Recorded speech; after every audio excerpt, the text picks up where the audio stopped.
Subscribe कीजिए the perfect classes channel को और बेल आइकन को दबाइए लेटेस्ट वीडियो सबसे पहले देखने के लिए। स्टूडेंट द परफेक्ट क्लासेस में आप सभी का स्वागत है। Directorate of education GNCT of Delhi की वर्कशीट नंबर 8 डिस्कस करेंगे बच्चों। सब्जेक्ट है मैथमेटिक्स, क्लास 7th की वर्कशीट है। डेट है 20 अक्टूबर 2020। टॉपिक है ट्राइंगल एंड इट्स प्रॉपर्टीज, त्रिभुज और उसके गुण। हु एम आई, मैं कौन हूँ, आइडेंटिफाई करना है। I am found on the roof of हट, मैं झोपड़ी की छत में होता हूँ। ठीक है। ऑन सपोर्ट ऑफ ब्रिज, या मैं पुलों को सहारा देने में, पुल को सहारा देने में, जैसे यहाँ पिक्चर में दिखाया हुआ है, यहाँ झोपड़ी की छत। इन सैंडविच ऑफ माँ के सैंडविच में। इन इजिप्ट्स पिरामिड, मिस्र के पिरामिड में। इन किंग्स क्राउन, या फिर राजा के क्राउन में। ठीक है। तो ये किसकी बात हो रही है बच्चों, हम आगे देख लेते हैं। Marks 3 non collinear points which don't lie on the same line A B C on the paper, join them, what is the figure obtained. 3 असंरेखीय बिंदु। ठीक है। नॉन कॉलिनियर का मतलब है असंरेखीय बिंदु। ठीक है। Points which don't lie on the same line, जो कि एक ही रेखा पर ना हो। ए बी सी, जैसे A B C on the paper पर, कागज पर बनाएं। एंड जॉइन देम, उन्हें जोड़ें। What is the figure obtained, और हमसे पूछा गया है कि आपको कौन सी आकृति मिली। तो ये वाली आकृति मिली है। कौन सी है, ट्रायंगल। ठीक है। त्रिभुज। It is closed figure of 3 line segment, ये 3 रेखाखंडों से बनी आकृति है। एक रेखाखंड ये हो गया बच्चों। साइड्स कौन सी हैं इसकी, इसमें बताई हुई है A B B C C A B B C और सी ए। वर्टिसेस कौन से हैं, शीर्ष हैं ए बी और सी। कोण कौन से हैं, एंगल्स, कोण ए। ठीक है। कोण ए बी सी, कोण बी, और कोण ए बी सी, बी ए सी, कोण सी और बी सी ए। ठीक है। अब देखिए मीडियन क्या होता है, उसके बारे में बताया हुआ है। मीडियन मीन्स होती है माध्यिका। A line segment joining a vertex to the mid point of the opposite side of a triangle. A D B C F are the medians of triangle A B C. माध्यिका क्या होती है बच्चों, एक ऐसा रेखाखंड जो शीर्ष व उसके सम्मुख भुजा के मध्य बिंदु को जोड़ता है, जैसे A D, B E, C F. ठीक है। ये सी एफ हो गई। ये क्या कर रही है, ये त्रिभुज ए बी सी की माध्यिकाएं हैं। अब हमें ये पता चल रहा है कि ये इन्हें 2 बराबर भागों में बांट रही हैं। ठीक है, त्रिभुज को। अच्छा, अब हम देखते हैं एल्टीट्यूड क्या होता है। शीर्षलंब, द परपेंडिकुलर लाइन, त्रिभुज के एक शीर्ष से segment from a vertex of a triangle to its opposite side, त्रिभुज के एक शीर्ष से उसके सम्मुख भुजा पर खींचा गया लंब रेखाखंड। ठीक है। थिंक, क्या सोचना है, देख लेते हैं। Can altitude be drawn from any vertex, क्या किसी भी शीर्ष से शीर्षलंब बनाया जा सकता है। Is there any difference between median and altitude, तो यस। एंड क्या मीडियन और एल्टीट्यूड में, शीर्षलंब में कोई अंतर है, माध्यिका और शीर्षलंब में कोई अंतर है, तो यस अंतर है बच्चों। क्या अंतर है, देखिए ये ए बी सी त्रिभुज में ए और डी जो है ये एक मीडियन है, ये इसे 2 बराबर भागों में बांट रही है। ठीक है। अब हम देख लेते हैं एल्टीट्यूड क्या होता है। एल्टीट्यूड देखिए,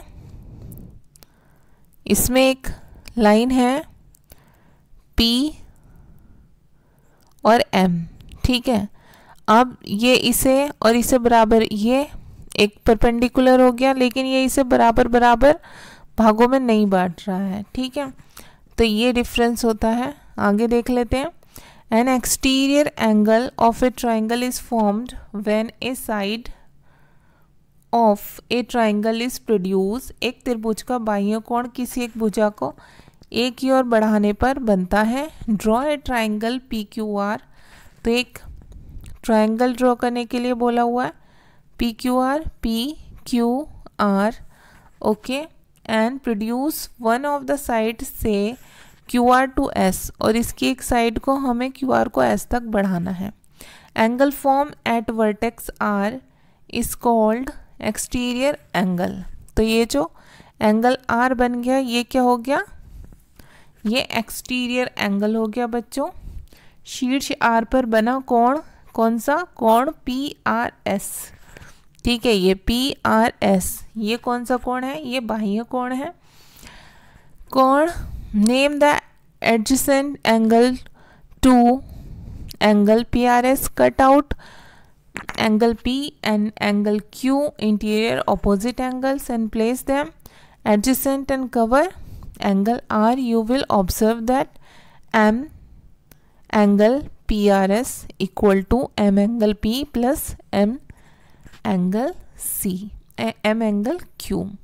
इसका मतलब क्या हो गया, बाह्य कोण जो त्रिभुज P कोण PRS का आसन कोण बताना है हमें, काटकर या अक्ष लेकर P तथा Q को संलग्न कर R को ढका, आप देखेंगे कि हमें ये प्राप्त होता है। ठीक है, अब क्वेश्चन देख लेते हैं। क्वेश्चन नंबर 1 है, in triangle P Q R D is mid point of Q R. इस त्रिभुज में ये जो दिया हुआ है पी क्यू आर, इसमें एंगल डी, ये जो डी है ये क्यू आर का मिड पॉइंट है, क्यू और आर का मिड पॉइंट है, इसका बीच का बिंदु है, मध्य बिंदु है। ठीक है, इसमें हमें बताना है P M is P D is Q M बराबर एम आर, तो इसमें आ जाएगा 9, और angle P M R equal to, तो हम आंसर देख लेते हैं बच्चों। आंसर देखेंगे, आंसर नंबर 1 में हम लिखेंगे परपेंडिकुलर, आंसर बी में हम लिखेंगे एल्टीट्यूड, और 3 में लिखेंगे 9 ओके, और 4 में लिखेंगे हम राइट एंगल ओके 90 डिग्री। अब देखिए question number 2, name the side opposite to angle Q P R. Angle Q P R की सम्मुख भुजा का हमें नाम बताना है।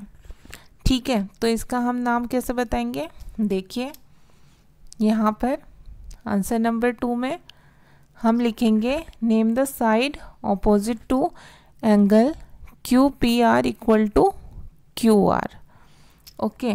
अब थर्ड देख लेते हैं। थर्ड में क्या पूछा हुआ वर्कशीट में, क्वेश्चन नंबर 3 में, find the value of the unknown interior angle Z in the following figure. निम्न आकृति में अज्ञात अंतः कोण Z का मान बताइए, इसका मान बताइए। ठीक है, इसका मान पूछा हुआ है, इसका 50 दिया हुआ है, इसका 115 डिग्री। ठीक है, तो हम इसका बता देंगे आंसर नंबर 3 का। कैसे बताएंगे, हमें x का निकालना पड़ेगा। तो देखिए इनका जो मान होता है बच्चों वो प्लस में इसके इक्वल होता है। ठीक है, इसके इक्वल होता है, तो हम कैसे निकालेंगे, 50 plus X equal to 115 degree okay. तो x इक्वल टू 115 माइनस 50 इधर आ जाएगा, तो x की वैल्यू आ जाएगी x बराबर 65। ठीक है, अब क्वेश्चन नंबर 4 देख लेते हैं हम। क्वेश्चन नंबर 4 में क्या पूछा हुआ है, क्वेश्चन नंबर 4 है find the value of exterior angle. अब की बार हमसे कौन सी वैल्यू पूछी है, यहाँ पर तो इंटीरियर एंगल की पूछी थी इसकी। ठीक है, और यहाँ पर हमसे एक्सटीरियर एंगल की पूछी है। और if is following figure, in the following figure, नीचे दी हुई फिगर में, तो देखिए इन दोनों की जो प्लस में अगर हम करते हैं तो इसका आ जाता है, लेकिन हम निकाल लेते हैं आंसर नंबर 4 को। जैसा हमें नोटबुक में करना है उसके अकॉर्डिंग आप पहले फिगर बनाएंगे, फिर x बराबर लिखेंगे 50 प्लस 70, इसका जो टोटल होगा वो इसकी वैल्यू होती है बच्चों। तो वो आ जाएगी x बराबर 120, यही आंसर होगा। ठीक है, अब क्वेश्चन नंबर 5 देख लीजिए लास्ट। इसमें क्या करना है आपको, क्वेश्चन नंबर 5 है right 5 triangular shapes that you see in daily life. आपको क्या करना है, इसमें अपने जो डेली लाइफ में दिखने वाले 5 त्रिभुजाकार वस्तुओं के नाम बताने। जैसे सैंडविच हो गया, एक सैंडविच बताया हुआ है, ठीक है। इस तरह से ब्रेड हो गया, जो ब्रेड आप घर पर बनवाते हैं, ब्रेड पकौड़ा टाइप, ठीक है। एक समोसा हो गया बच्चों, इस टाइप की शेप्स का। यहाँ पर भी आपको कुछ एग्जाम्पल दिए हुए हैं, ठीक है, आप यहाँ से भी लिख सकते हैं, ठीक। ये हार्ट हो गया, ठीक है। तो आप अपने पास से सोचकर ऐसे कोई 5 नेम्स लिख सकते हैं। आपकी वर्कशीट सॉल्व हो गई स्टूडेंट्स। अगर आपको मेरी वीडियो पसंद आई है तो प्लीज़ मेरी वीडियो को लाइक कीजिए, शेयर कीजिए, हमारे चैनल को सब्सक्राइब कीजिए। Thanks for watching.